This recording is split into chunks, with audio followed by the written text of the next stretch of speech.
Boa noite. Após perdas históricas com corrupção, Petrobras anuncia lucro de 5 bilhões de reais. Professores da rede estadual de São Paulo decidem manter a greve, que já dura 64 dias. Prefeitura anuncia reforma em calçadas e o cidadão deve pagar a conta. Luto no mundo da música. Morre a lenda do blues, B.B. King.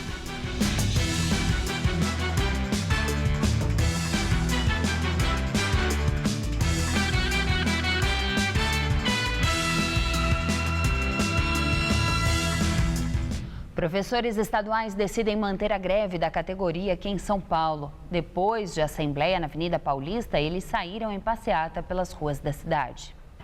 Professores em greve encerraram a manifestação desta sexta-feira aqui em frente ao prédio da Secretaria da Fazenda do Estado de São Paulo, onde a categoria fez um protesto para exigir que os dias parados, descontados do contra-cheque, sejam pagos como determinou a última decisão da Justiça. Mais cedo, os professores em assembleia na Avenida Paulista decidiram continuar a greve, que já dura mais de 2 meses. Depois eles seguiram em passeata, bloqueando a Brigadeiro Luiz Antônio e depois a 23 de maio no sentido do centro. Segundo o sindicato, 45 mil professores participaram da passeata. A Polícia Militar fala em 1.800 pessoas. Os professores querem um aumento escalonado de 75% para equiparar o salário deles ao de outras carreiras de nível superior do Estado. Mães que perderam os filhos em maio de 2006 nos ataques do PCC em São Paulo participaram de um ato ecumênico na Praça da Sé, no centro da capital, para lembrar as vítimas de diversos tipos de crime. Faz 9 anos que a dona Débora busca justiça. Eu sou a fundadora do Movimento Mãe de Maio. Depois de uma depressão de 40 dias em cima de uma cama, meu filho apareceu para mim e mostrou para mim: mãe, não vem para onde eu tô, mas sim, mãe, sai e luta dos que estão vivos, porque do meu filho é só justiça e é o que eu estou fazendo. O filho da dona Débora foi uma das vítimas de maio de 2006.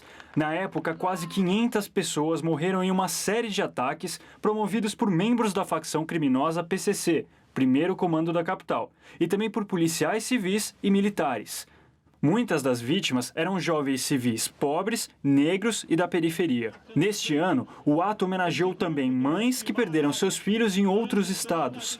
A dona Deise, do Rio de Janeiro, até escreveu um livro sobre o filho. A dor é única, né? A dor da perda, não existe ex-mãe para uma mãe que perde um filho. Foi às 4 horas da tarde que o movimento Mães de Maio se reuniu na Praça da Sé. A organização estima que mais de 1.000 pessoas durante toda a tarde ouviram os relatos das mulheres que perderam os seus filhos em 2006.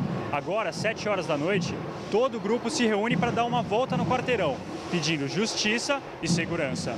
Ao som deste bloco afro, o ato parou o trânsito. O movimento gritou palavras de ordem em frente à Secretaria de Segurança Pública e também para policiais militares.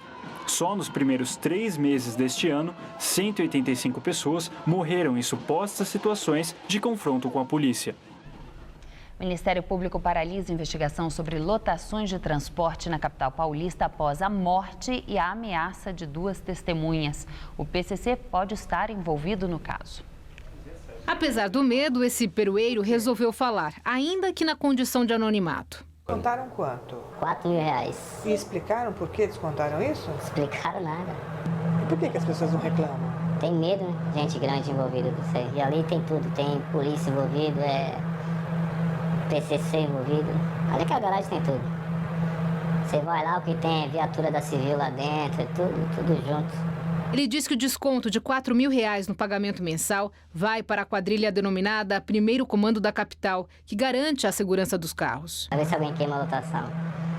Tipo, alguém vai roubar uma lotação, roubar os passageiros, ninguém vai no motorista roubar nada no motorista. Em entrevista à repórter Carla Rodeiro, este outro peroeiro revela que, além de segurança, a facção que age dentro e fora dos presídios paulistas também seria a dona do negócio. Ele não consegue comandar, porque tem alguém que toma conta cá fora, ele só né? A família dele cuida para ele, ou tem um laranja que cuida para ele. Na maioria das vezes também não é no nome dele, ele é dono porque ele comprou, mas tem alguém que cuida. E ele está preso? Ele está preso. Em fevereiro, um perueiro da Zona Leste foi assassinado. 2 meses depois, em abril, um outro foi espancado. Eles tinham tentado fazer denúncias sobre problemas internos das garagens, como, por exemplo, a suposta falta de pagamento aos motoristas. O desfecho dos 2 casos paralisou as investigações aqui no Ministério Público Estadual sobre 9 companhias de lotação da capital paulista. O objetivo era identificar se houve fraude nos contratos com a prefeitura e se essas empresas eram usadas para lavar dinheiro do crime organizado. Este advogado representa centenas de perueiros que se dizem extorquidos e ameaçados. Ele próprio conta que já foi até jurado de morte. Tanto é que hoje, lamentavelmente, eu tenho que ser conduzido ao fórum com segurança e meu escritório não veio sem policiais. O senhor anda escoltado? Infelizmente. O senhor suspeita de associação desses diretores com o crime organizado? Ainda não se conseguiu fazer essa ligação direta. O que a gente sabe é que eles utilizam, sim, de uma sigla, né, para que as pessoas fiquem amedrontadas. Então a gente sabe que isso acontece mesmo. De acordo com os perueiros ouvidos pela reportagem da TV Gazeta, além de bandidos, há também o envolvimento de políticos no comando das garagens de micro-ônibus. Um dos exemplos é o próprio Milton Leite, né? Deputado. O deputado Milton Leite. Ele fazia várias vezes reunião com os cooperados. Então, qual o interesse ele tinha de só ele fazer reunião? Tem carro no sistema. Com laranja. Com laranja. Final de ano, às vezes, faz até festa lá, churrasco. Quando ele vai, a garagem nem funciona direito. Mas não pode nem entrar. Sei lá, alguma coisa ele tem envolvido no transporte. No mês que vem, a Prefeitura fará uma nova licitação do transporte público do município. Questionado, o prefeito Fernando Haddad diz que desconhece este problema das lotações. Aqui o senhor vê essa questão de vários perueiros reclamando de pressão, se eles reclamam de envolvimento do crime organizado, de qualquer coisa envolvida? Eu desconheço essa matéria. Em nota, a SP Trans afirma que a Prefeitura celebra contratos com pessoas jurídicas regularmente estabelecidas e que segue as diretrizes legais vigentes. Também em nota, a Secretaria de Segurança Pública afirma que investiga, junto com o Ministério Público, a morte de um dos autores da denúncia de conluio entre as empresas para a nova licitação de transporte público na capital e que não há comprovação de que a investigação esteja paralisada. Também em nota, o deputado Milton Leite Filho, do DEM, esclarece que seu apoio às cooperativas se limita à defesa de pedidos e interesses da categoria e não das empresas. Carga de componentes eletrônicos avaliada em R$800 mil é roubada em Campinas, no interior do estado. O crime aconteceu ontem à noite. O caminhão seguia do aeroporto de Viracopos para uma fábrica em Campinas. Foi o 4º roubo desse tipo em menos de 10 dias na região. Somados os 3 casos, os valores atingem R$1.600.000. O crime aconteceu em um dos acessos à Via Anhanguera e durou menos de 10 minutos. Cerca de 10 criminosos armados com fuzis renderam o motorista e os seguranças particulares que faziam a escolta da carga. Segundo a polícia, o bando atravessou a carreta na pista e ainda assaltou outros motoristas. Mensalão petista. Supremo Tribunal Federal autoriza a prisão domiciliar para o ex-deputado do PTB, Roberto Jefferson. O ex-deputado foi condenado a pouco mais de 7 anos de prisão por corrupção passiva e lavagem de dinheiro. Ele foi preso em fevereiro do ano passado e cumpre pena em regime semiaberto em uma prisão em Niterói. Direto de Brasília, Josias de Souza fala sobre a apreensão do governo Dilma com a chegada do pacote do ajuste fiscal ao Senado. Encerrada a batalha da Câmara, a guerra do ajuste fiscal do governo passa a ser travada no Senado a partir da semana que vem. Dilma Rousseff e seus operadores políticos estão muito apreensivos. Na Câmara, a votação foi como uma gangorra, com altos e baixos. A presidente acabou conseguindo quase tudo o que queria, mas precisou da ajuda da oposição, houve muita traição das bancadas governistas. E no final, os deputados ainda atravessaram na traqueia da presidente a mudança no cálculo da Previdência Social. O receio é de que no Senado o brinquedo seja outro. Em vez de gangorra, um imenso tobogã bastante inclinado. Deve-se esse receio à forma pouco amistosa com que Renan Calheiros tem tratado o governo. De uma hora para outra, investigado no Supremo Tribunal Federal, com suspeita de envolvimento no escândalo da Petrobras, Renan se transformou numa espécie de aliado da onça. Ele critica abertamente o ajuste de Dilma. Ele fala que não é propriamente um ajuste fiscal, é um ajuste trabalhista feito só para suprimir direitos de trabalhadores. O governo, evidentemente, não assiste passivamente essa movimentação de Renan. O governo tenta mobilizar a sua infantaria, mas é tudo muito mais difícil para um governo fraco como esse governo de Dilma Rousseff. A presidente convocou para este domingo uma reunião com os seus ministros econômicos no Palácio da Alvorada. Ela quer discutir os cortes orçamentários que o governo vai ter que anunciar nos próximos dias. Coisa pesada, coisa de 65 bilhões de reais. Tenta-se criar uma atmosfera de chantagem. É como se o governo dissesse para os senadores: olha, o buraco é esse, mas pode se tornar muito maior se vocês não nos entregarem o ajuste fiscal. Esse corte, que é hoje de 65 bilhões, pode muito bem chegar a 80 bilhões de reais, o que seria uma tragédia para uma economia como a do Brasil, que já está paralisada. Nesse contexto, Lula foi almoçar com Renan Calheiros ontem. Imaginou-se que ele fosse ajudar a presidente da República. Mas Lula, numa conversa a portas fechadas, testemunhada por outros 2 senadores, acabou concordando com várias das críticas que Renan faz ao governo. Lula se comportou como uma espécie de São Jorge, que foi salvar a donzela e acabou casando com o dragão. Boa noite.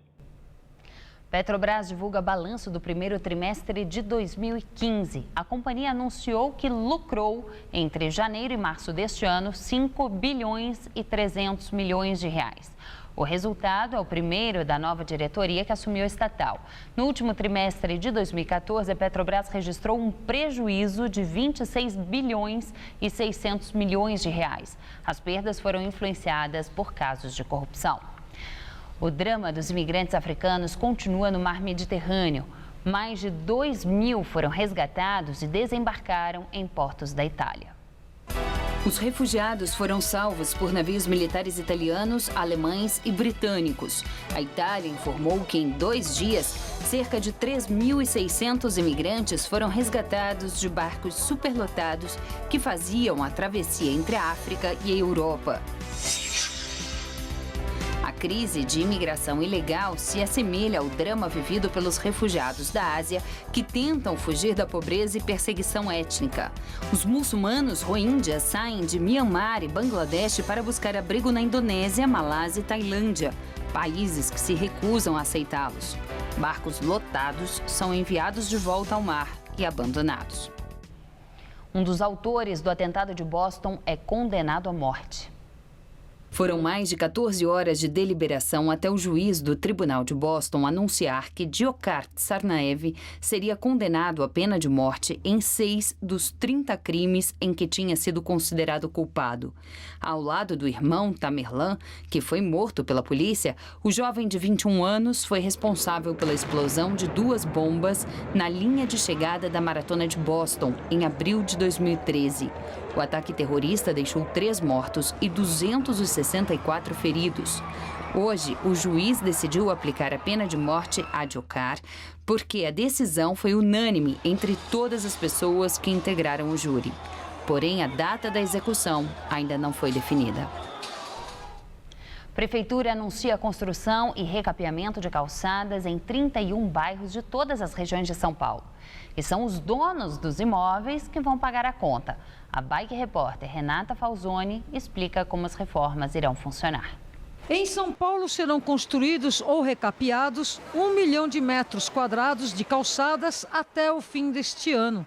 85% das obras serão pagas pelos próprios moradores, uma vez que é de responsabilidade destes o calçamento em frente às suas propriedades. Os moradores que não tiverem suas calçadas de acordo serão notificados. Caso não regularizem suas calçadas, receberão uma conta do serviço feito pela prefeitura. O valor estimado é de R$ 40 por metro quadrado, o que totaliza 40 milhões de reais a operação toda. Nossa atenção agora está nos 300 mil metros quadrados de ruas oficiais sem calçamento e mais 700 mil que estão em estado que coloca em risco a segurança do pedestre. O padrão usado é de concreto com piso tátil para facilitar a mobilidade dos portadores de alguma deficiência física. Obstáculos que refletem uma cidade feita para o automóvel continuam sem solução. É um muro, não é uma calçada normal. Eu tenho um problema muscular Eu não consigo, eu tenho que atravessar a rua para subir para o outro lado. Aqui todo mundo vem, as companhias de água, de luz, telefone, eles quebram e malamente remenda. Para mudar isso aqui tem que ter um engenheiro e tudo isso onera, leva custos e a gente vai adiando. Mas eu sou favorável a que venha e mude, porque assim as coisas andam e assim os cadeirantes. E assim os ciclistas, e assim as mães com seus filhos, os idosos passam aqui melhor. E eu também. Hoje foi mais um dia típico de outono, com sol e um pouco de frio. Mas no final de semana as temperaturas sobem um pouco e não há expectativa de chuva. Vamos aos detalhes da previsão.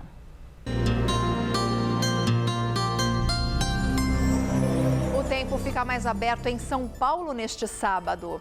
O céu continua com muitas nuvens, mas o sol aparece mais em relação aos últimos dias. Não há expectativa de chuva para nenhuma região e a sensação de frio pela manhã e à noite continua.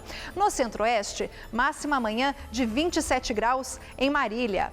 No centro-norte, máxima de 30 graus em Ribeirão Preto. E a faixa leste paulista é a única na qual as temperaturas continuarão amenas, com máxima de 26 graus no litoral. Aqui na capital, o fim de semana será de sol entre nuvens, mas o tempo fica seco, máximas de 24 e 23 graus. E a semana começa com céu mais aberto e máxima também de 23. Operação Lava Jato. Justiça Federal manda bloquear 282 milhões de reais da empreiteira OAS. Com isso, os valores bloqueados de empresas envolvidas em corrupção na Petrobras já somam quase R$1 bilhão. Procurada, a OAS afirmou que não se manifestará sobre um processo em andamento.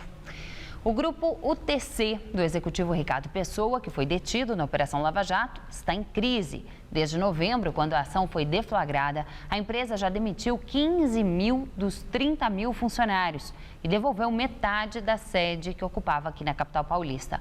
Para tentar se recuperar, a empresa quer vender sua participação no aeroporto de Viracopos, em Campinas.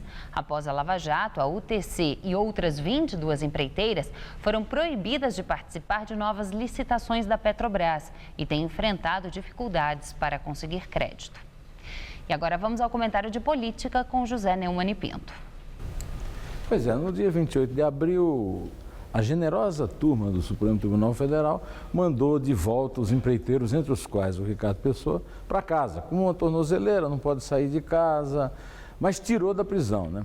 Com isso, muita gente poderosa ficou feliz, festejou, porque diz assim, o cara não tem mais aquele constrangimento da prisão, em casa não vai mais propor delação premiada. Pois é, o homem nessa semana assinou uma delação premiada e, como aperitivo, foi logo entregando Rosiana Sarney e João Vacari Neto. De forma preventiva, como quem acredita que vai aparecer mesmo a história das doações fajutas para a campanha do PT, o partido está batendo na tecla de que o PSDB e o DEM receberam juntos a mesma soma que o PT recebeu em doação. Aí tem o seguinte problema. É verdade, segundo, até agora nada foi provado contra o PT. Só que existem muitos depoimentos de delação premiada e muitas conexões feitas na investigação da Lava Jato que demonstram que pode haver uma relação entre o propinoduto da Petrobras e as verbas que foram doadas pelas empreiteiras que pagaram essas propinas legalmente à campanha da Dilma. Bom, da mesma forma que isso não foi provado ainda, também, ao que eu saiba, o PT não tem prova nenhuma de que o PSDB e o DEM tenham oferecido a essas empreiteiras alguma vantagem na administração para que elas doassem legalmente para esses partidos. O problema não é que a empreiteira doou para o partido e se essa doação é legal ou não. O problema é que isso caracteriza, se for provado, uma lavagem de dinheiro. E, por coincidência, hoje, o João Vacari Neto está sendo denunciado exatamente por fazer lavagem de dinheiro. No mesmo dia em que a Rosiméria Noronha também está sendo denunciada pelo Ministério Público. É essa a questão. E essa notícia que nós demos aqui, que a Folha de São Paulo deu, da má situação da UTC, certamente vai influenciar no que o Ricardo Pessoa tem a dizer. Eu, se fosse algum investigador, não sou, eu não estou aqui para dar conselho para investigador nenhum, que eles são muito bons nisso, eu perguntaria só uma coisinha assim para começar.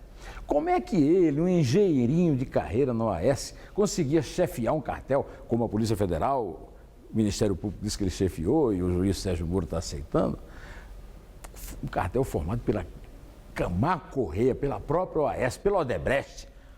Deve ter sido uma pessoa muito poderosa. E essa pessoa deve estar preocupada, né? Mas como eu não sou ele, eu não estou tão preocupado, vou gozar meu fim de semana, volto terça-feira, até lá, direto ao assunto. A seguir, luto no mundo da música. Morre aos 89 anos B.B. King. O governo federal está fazendo cortes nos gastos e ajustando suas despesas às receitas, como qualquer família faz quando as despesas crescem mais do que a renda. Agora, é importante que você saiba que esses ajustes são urgentes e necessários para preservarmos as conquistas dos últimos anos. Milhões de famílias saíram da extrema pobreza. Milhões de brasileiros realizaram o sonho da casa própria. Milhões de jovens conseguiram acesso ao ensino superior e aos cursos profissionalizantes. Os ajustes são fundamentais para que o Brasil reequilibre suas contas e avance no caminho do crescimento, com inflação sob controle, geração de mais empregos, mais renda e novas oportunidades para todos. Os ajustes são temporários, mas os seus resultados serão permanentes. Saiba mais, brasil.gov.br. Brasil. Ajustar para avançar. Se você quer estudar jornalismo, relações públicas, publicidade e propaganda ou rádio, TV e internet, a Faculdade Casper Liber é o seu lugar. Quer conhecer? Eu te levo! Aqui a gente aprende na sala de aula e também em laboratórios de rádio, fotografia, edição de imagens e estúdios de TV. Você também pode colaborar em revistas, sites, programas de TV e rádio laboratoriais. E tem oportunidade de estágio dentro da Fundação Casper Liber. São mais de 60 anos de tradição numa localização incrível. Faculdade Casper Libero, formando os melhores profissionais da comunicação. Quer saber mais? Acesse o nosso site. Sabe o que tem no Todo Seu de hoje? Uma entrevista com José Armando Vanucci visitando os bastidores de um programa de TV. E no musical, as garotas cheias de ritmo do grupo Barra da Saia, que eu adoro. Todo Seu, hoje, 10h30 da noite. Estou aqui te esperando.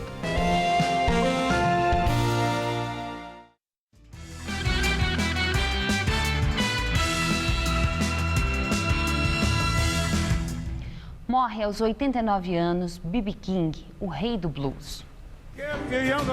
O guitarrista morreu em casa em Las Vegas. No início de abril, ele tinha sido hospitalizado com desidratação por causa de diabetes. B.B. se despede com 16 prêmios Grammy, mais de 50 discos em quase 60 anos de carreira.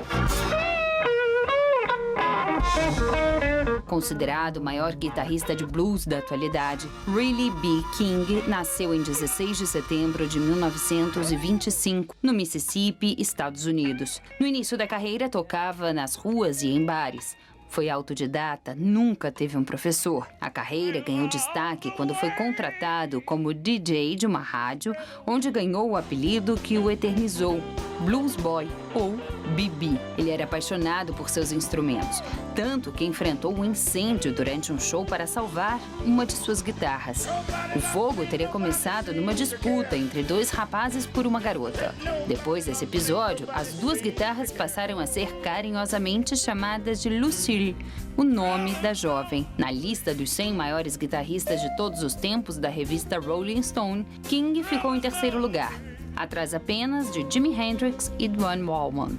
Hoje, várias personalidades lamentaram a morte de B.B. King. O presidente Barack Obama disse que o blues perdeu o seu rei e os Estados Unidos perderam uma lenda. Obama lembrou que, encorajado pelo músico durante um show na Casa Branca há 3 anos, ele mesmo assumiu o microfone para cantar Sweet Home Chicago.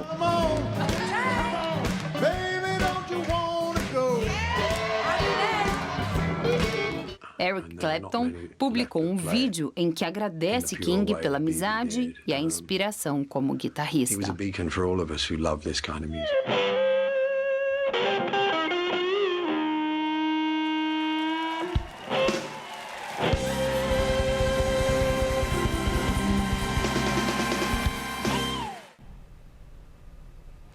Um parque infantil localizado numa esquina do bairro de Perdizes, na zona oeste da capital, é uma referência para moradores do lugar. Muitos se divertiram na infância com os brinquedos feitos com carinho por um publicitário que há 45 anos criou o espaço para tirar as crianças da rua. Por isso, seu Adalberto Costa de Campos Bueno é um personagem que é cara de São Paulo. Desta pequena garagem nasceu um dos maiores pontos de diversão para as crianças do bairro de Perdizes, na zona oeste da capital. A garagem, na verdade, é uma oficina de criação. Aqui, seu Adalberto cria de tudo e haja ferramenta. Do outro lado da rua, um pedacinho de floresta. E por ali, 4 gerações já passaram em busca de muita diversão.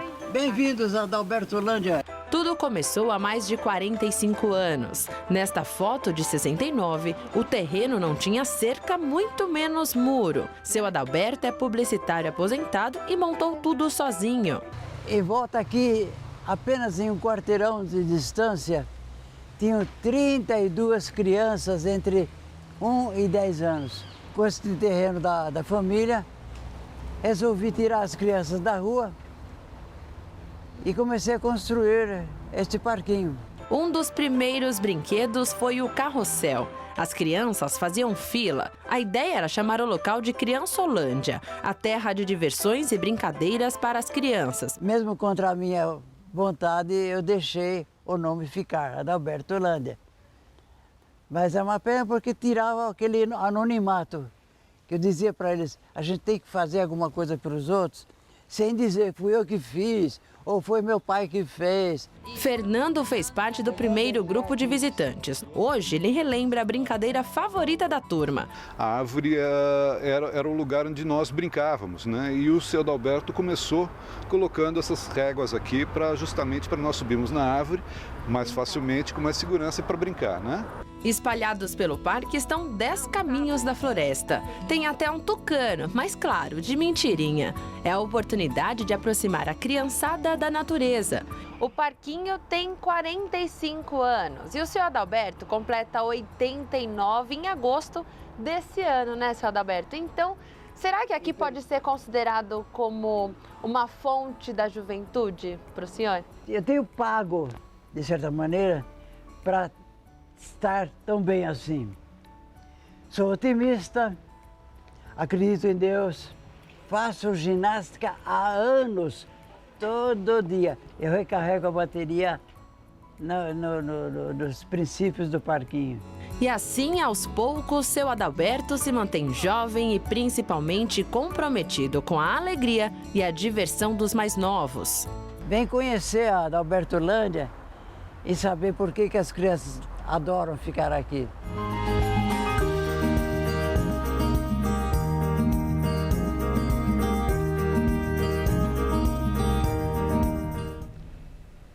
A Adalbertolândia fica na esquina da rua Plínio de Moraes com Paulino Longo, em Perdizes.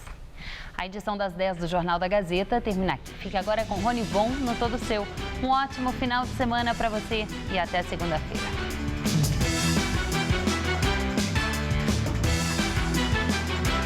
Daqui a pouco, 11h30 da noite, o Grupo Fala Mansa entra na playlist do Ouça.